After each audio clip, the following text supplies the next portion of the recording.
Hello students, मैं नरेश गढ़वाल आपके अपने वासुदेवा एजुकेशन चैनल पर आप सभी का स्वागत करता हूं। उम्मीद है आप सभी स्वस्थ होंगे, मस्त होंगे। इस वासुदेवा एजुकेशन चैनल पर आज मैं आपके लिए ज्योग्राफी का और एक टॉपिक लेके आया हूं जो 11th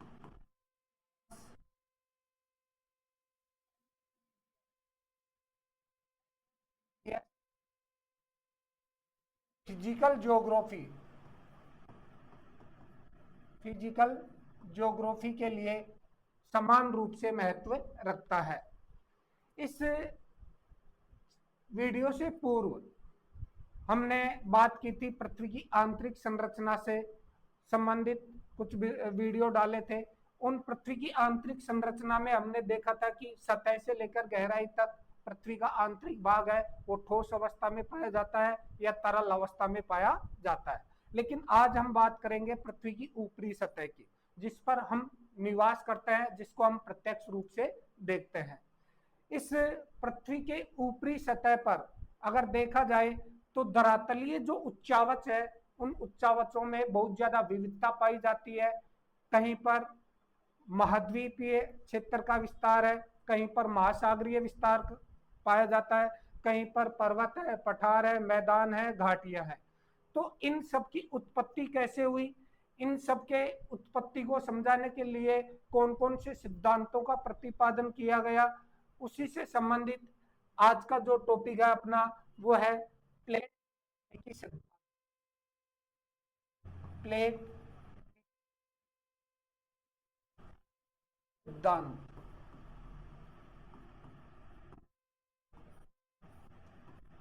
ये जो प्लेट विवर्तनिकी सिद्धांत है ये इन तीनों समान रूप से महत्व रखता है। बीए सेमेस्टर फर्स्ट के अंतर्गत भी ये टॉपिक शामिल किया गया है सिलेबस में।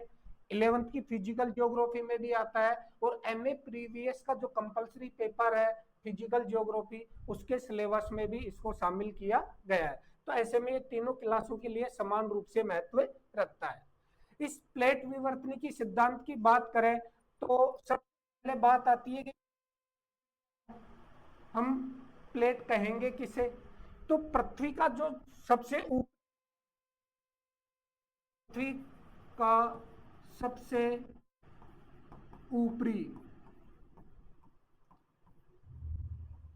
ठोस पृथ्वी का सबसे ऊपरी जो ठोस भाग है उसी को प्लेट कहा जाता है। प्लेट कहा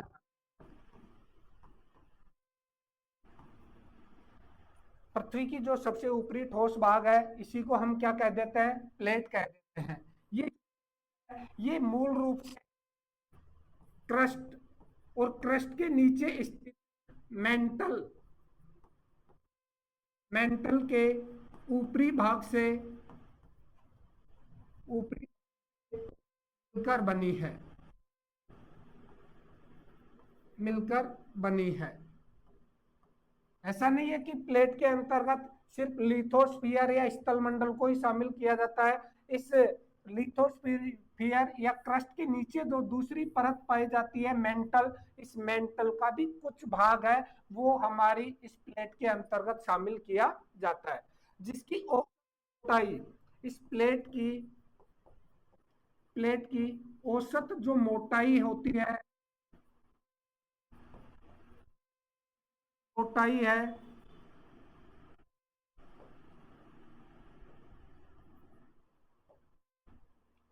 वो 100 किलोमीटर मानी गई। 100 किलोमीटर है, यानी सतह से 100 किलोमीटर की गहराई तक का जो पूरा का पूरा क्षेत्र आता है इसी को एक प्लेट का नाम दे दिया जाता है। तो इससे एक बात तो स्पष्ट है कि पृथ्वी की सबसे ऊपरी सतह जो मानव के प्रत्यक्ष संपर्क में है वो ही प्लेट के अंतर्गत शामिल की जाती है। अब ये जो सभी प्लेटें हैं इन प्लेटों में गतियां पाई जाती है और उन्हीं गतियों के आधार पर हमारे यहाँ इस पृथ्वी तल पर महाद्वीप और महासागरों की उत्पत्ति हुई है। तो ऐसे में ये कहे कि ये सभी प्लेट होती है, गतिशील होती है, जिनकी औसत गति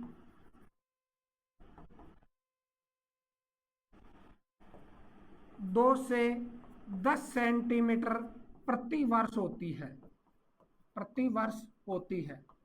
ये जो बहुत ही धीमी गति से विभिन्न दिशाओं में गति करती है और इनकी जो गति होती है वो 2 सेंटीमीटर से 10 सेंटीमीटर प्रति वर्ष होती है।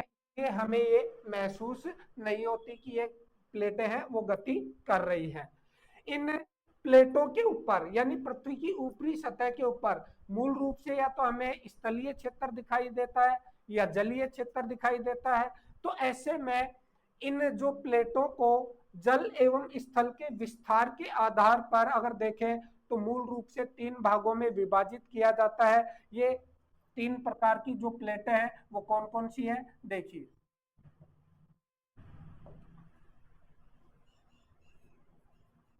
प्लेटों के प्रकार की प्रकार में आती है प्लेट,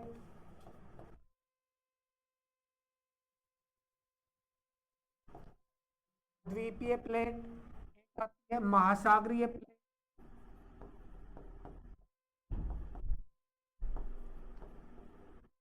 प्लेट, और है मिश्रित प्लेट, मिश्रित प्लेट। इस प्रकार से प्लेटों को मूल किया जाता है। महाद्वीपीय प्लेट ऐसी कोई प्लेट जो पूर्णतः स्थलीय धरातल बनी हुई है उसको महाद्वीपीय प्लेट के नाम से जाना जाता है। दूसरा आता है महासागरीय प्लेट, ऐसी कोई प्लेट जिसके संपूर्ण भाग पर जल का विस्तार पाया जाता है उसे महासागरीय प्लेट कह देते हैं। और इसका एकमात्र भी अगर देखें बड़ी प्लेटों में तो वह पैसिफिक या प्रशांत प्लेट। प्रशांत जो प्लेट है वो पूर्णतः महासागरीय प्लेट है। और तीसरा आता है मिश्रित प्लेट। मिश्रित प्लेट की बात करें तो इसके अंतर्गत महाद्वीप और महासागरों का जो सीमांत क्षेत्र होता है दोनों के मिश्रण वाला जो क्षेत्र होता है यानी उसके ऊपर जल का भी विस्तार पाया जाता है और स्थल का भी विस्तार पाया जाता है, उन प्लेटों को प्लेट कहा जाता है। अब ये तो हो गई इसकी सामान्य सी बात की प्लेट होती क्या है, लेकिन इस प्लेट शब्द का उपयोग सबसे पहले किसने किया, ये सिद्धांत किसने दिया, इसकी आगे अपन चर्चा करते हैं। तो देखिए पर जो प्लेट शब्द है, ये जो प्लेट शब्द है इस प्लेट सर्वप्रथम प्रयोग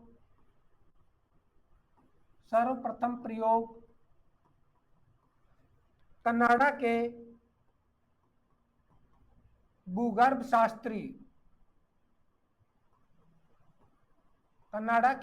शास्त्री टूजो विल्सन के द्वारा किया गया था।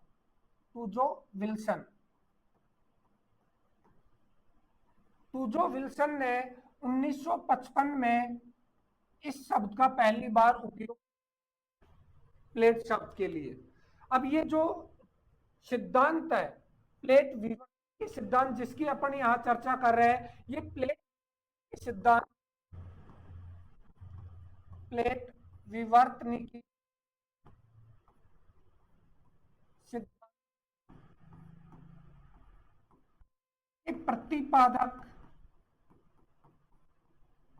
प्रतिपादक की अगर बात करें तो मूल रूप से प्लेट विवर्तनिकी सिद्धांत का जो प्रतिपादक था वो था डब्ल्यू जी मॉर्गन,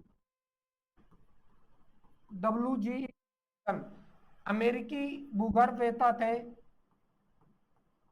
अमेरिकी भूगर्भवेत्ता। इन्होंने इस सिद्धांत का पहली बार प्रतिपादन किया था। डब्ल्यू जी मॉर्गन ने ही इस सिद्धांत की वैज्ञानिक व्याख्या की थी, लेकिन इसमें कुछ अन्य भूगर्भ शास्त्रियों का भी योगदान है जिनमें पार्कर,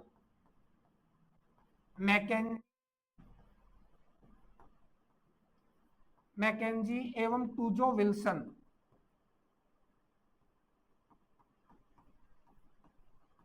टूजो विल्सन, इन लोगों ने भी इस सिद्धांत में अपना महत्वपूर्ण योगदान दिया है।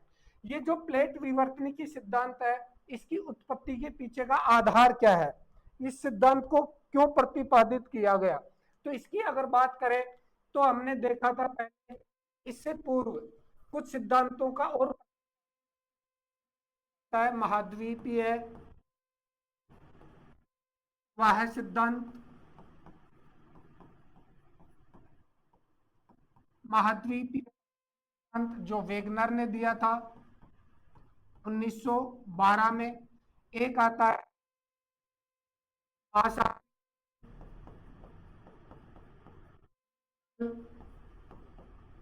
प्रसरण,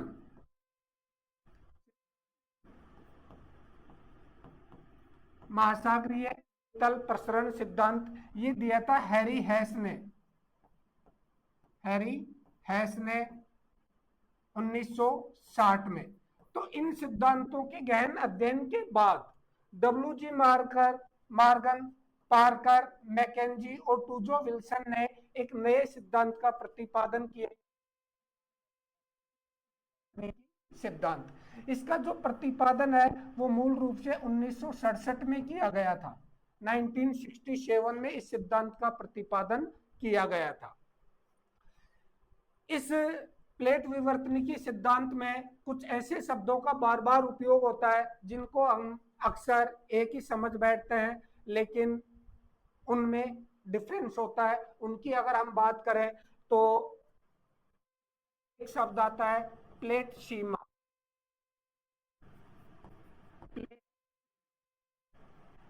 प्लेट सीमा क्या होती है?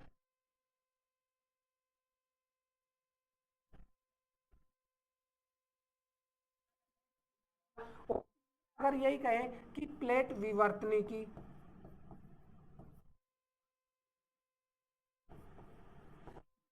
से शब्द है जो इसमें बार बार काम में लिए जाते हैं, प्लेट किनारा।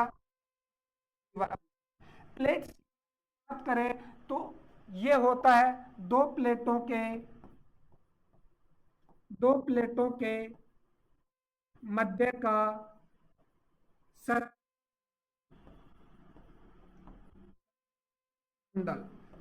वह क्षेत्र जिसमें दो प्लेटें आपस में एक दूसरे की ओर या एक दूसरे से गति करती है, उस क्षेत्र को नाम दिया जाता है प्लेट सीमा। दूसरा प्लेट किनारों की, तो प्लेट का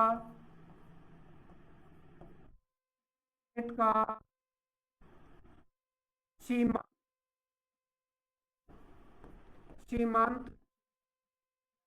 कि किसी प्लेट का अंतिम छोर, किसी प्लेट का जो अंतिम छोर होता है, सीमांत क्षेत्र होता है, उसको नाम दिया जाता है प्लेट किनारा। और बात करें प्लेट विवर्तनिकी, जो इस सिद्धांत का मूलतः नाम भी है, इसकी बात करें तो दो प्लेटों के मध्य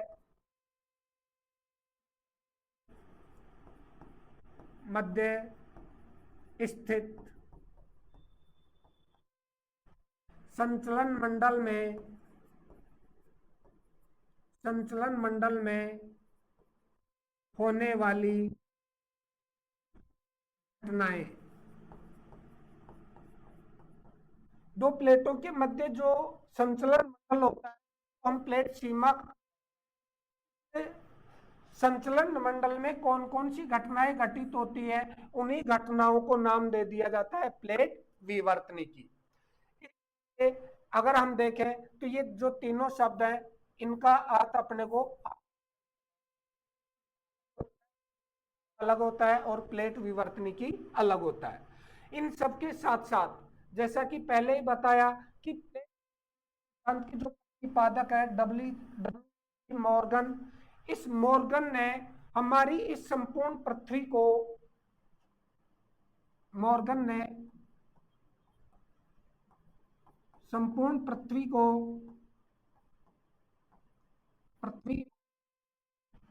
6 बड़ी एवं 14 छोटी प्लेटों में विभाजित किया था।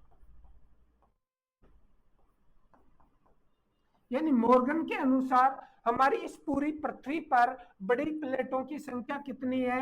6 है, और छोटी प्लेटों की संख्या कितनी है? 14 है। लेकिन कुछ भूगर्भवेत्ता ऐसे रहे हैं जिन्होंने उत्तरी एवं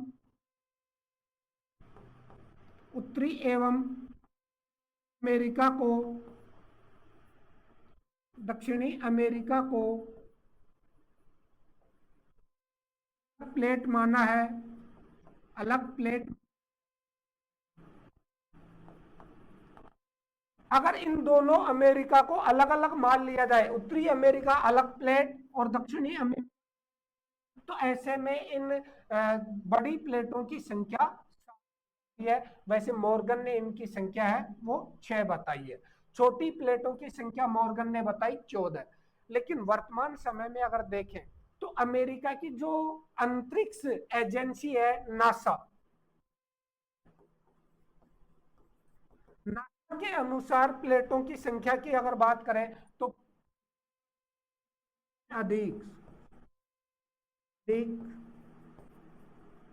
प्लेट बनी है, यानी धीरे धीरे बढ़ती जा रही है, नई नई प्लेटों की खोज की जा रही है, और ऐसे में छोटी प्लेटों की संख्या अभी स्थिर नहीं है। लेकिन बड़ी प्लेटों की बात करें, जब भी एग्जाम में आपसे पूछा जाए कि मॉर्गन के अनुसार संपूर्ण पृथ्वी को कितनी प्लेटों में विभाजित किया है, तो ध्यान रखें आंसर आपका 6 होना चाहिए, ना कि 7, क्योंकि मॉर्गन ने इनको 6 माना था। बाद में कुछ भूगर्भवेत्ताओं ने उत्तरी और दक्षिण अमेरिका को अलग अलग काउंट किया, और ऐसे में इनकी संख्या 7 हो सकती है। अब ये 7 या 6 जो बड़ी प्लेटें हैं, ये कौन कौन सी, इनकी अगर हम बात करें तो ये प्लेटें हैं, ये अपने पृथ्वी का या संपूर्ण विश्व का एक सामान्य सा मानचित्र है। इस मानचित्र में इन 6 बड़ी प्लेटों को दर्शाया गया है।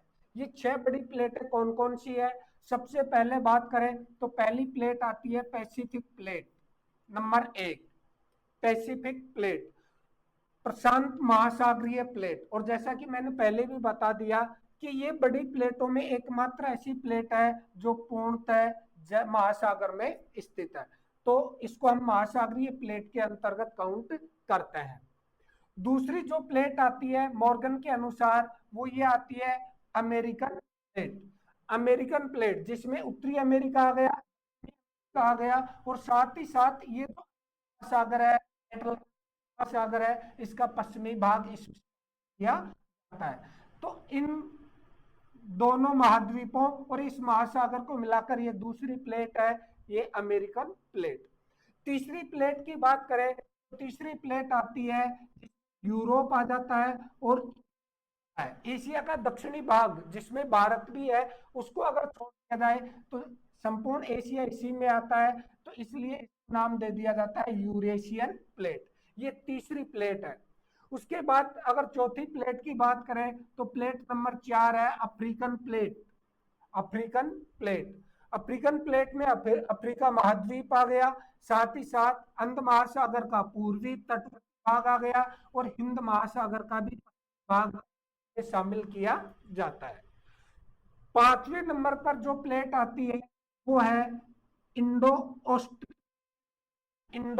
Australian plate. ये इंडो ऑस्ट्रेलियन प्लेट है, इसको हम इंडियन प्लेट भी कह देते हैं। इसके अंतर्गत भारत और भारत के साथ साथ मूल रूप से ऑस्ट्रेलिया महाद्वीप को शामिल किया जाता है। भारत और ऑस्ट्रेलिया इन दोनों से मिलकर बनी हुई है इंडो ऑस्ट्रेलियन प्लेट। और छठी जो प्लेट है इस अंटार्कटिका प्लेट, ये जो छठी प्लेट है। तो इस प्रकार मॉर्गन ने संपूर्ण पृथ्वी को 6 बड़ी प्लेटों में विभाजित किया है। इनको 7 में डिवाइड करना चाहे तो 7वां इस प्रकार से हो सकता है, अमेरिका को अलग कर लो, अमेरिका को अलग कर लो, तो ऐसे में इनकी संख्या 7 हो सकती है। लेकिन ध्यान रखें हमें मॉर्गन के अनुसार चलना है इस सिद्धांत में, तो इनकी संख्या 6 ही रहेगी। इस प्रकार ये जो 6 जो प्लेटें हैं, इन 6 प्लेटों में विभिन्न प्रकार की गतियां होती है। जैसा कि मैंने पहले ही बोला कि सभी प्लेटें गतिशील होती है, और गतिशील होती है तो या तो ये एक दूसरे के आमने सामने आएंगी, एक दूसरे के विपरीत दिशा में चलेंगी, या एक दूसरे के समानांतर चलेंगी। तो इन प्लेटों में होने वाली जो गतियां हैं एक दूसरी प्लेट के सापेक्ष, उनके आधार पर इन प्लेट किनारों को कितने भागों में विभाजित किया जाता है, इन प्लेट किनारों के ऊपर कौन कौन सी विवर्तनिकी घटनाएं घटित होती है, उससे नई भूप्रपट्टी का निर्माण होता है या पुरानी भूप्रपट्टी का विनाश होता है, इन सब की चर्चा करेंगे अगले वीडियो में। उम्मीद है ये वीडियो आपको पसंद आएगा, और इसी प्रकार आप इस YouTube चैनल वासुदेवा एजुकेशन को लाइक कीजिए, शेयर कीजिए, सब्सक्राइब कीजिए, और नए वीडियो के अपडेट के लिए बेल आइकन के बटन को जरूर प्रेस करें। जय हिंद।